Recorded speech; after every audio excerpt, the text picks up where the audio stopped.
Luto naman po tayo ng gisadong bihon na may kanton using chicken breast na sahog. So, simpleng basic po na sauteing.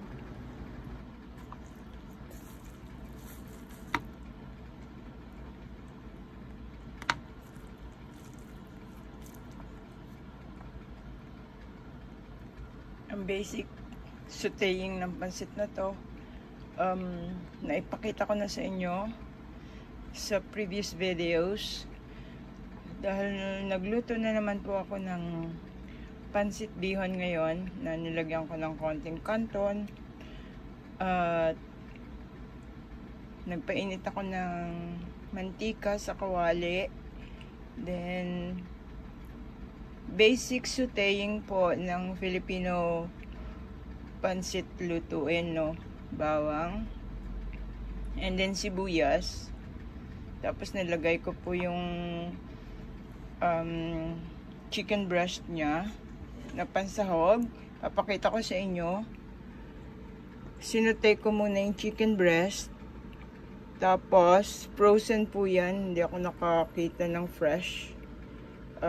Tapos carrots, and then shredded cabbage, and then I put some patis, 1 tablespoon lang po, then konting asin, and then black pepper.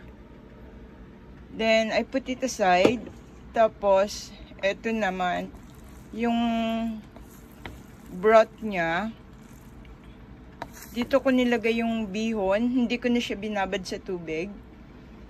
Dinerecho ko na lang siya para doon na siya maluto, no? Less panis po pag ganun eh. Pag niluluto niyo yung bihon sa boiling water, no? Yung broth na pinaglutuan ko ng ng chicken breast. Chicken breast po yung sinahog ko dito. And then, I add on soy sauce. And then, white ground pepper. Tsaka konting asukal. Lagi po ako naglalagay ng asukal na brown. Para, maano lang siya, mabalanse lang yung alat. Konting-konti lang, mga 1 tablespoon. Kasi po hindi ako nagbe-betchin na. Dati-rati gumagamit ako ng MSG, but ngayon I try to eliminate that from para lang po, kasi maraming mga controversial na issue pag gumagamit ng MSG, pero nasa sa inyo po yun, no? For health issue, that's why I stopped using that. And so as the magic syrup, I don't use that anymore. Yun lang po. So ngayon ilalagay ko na yung vegetables. Para siya crispy pa rin, no?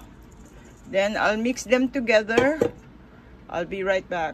Ito na po ang finished product ng gisadong bihon na may kanton with chicken breast, B9 recipe.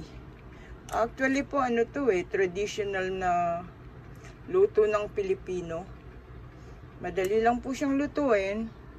Like I said, magpainit ng mantika sa kawali. Then pag mainit na yung mantika, bawang. Golden brown lang po, wag sunugin para wag mapait. Kasi lumalasa din siya sa bihon pag mapait na. And then after that, sibuyas. Tapos, ang sinahog ko nga po dito yung chicken breast. Then, I put carrots and shredded cabbage. Wala po akong green beans eh. Ayoko nang tumakbo sa tindahan para lang sa isang bagay.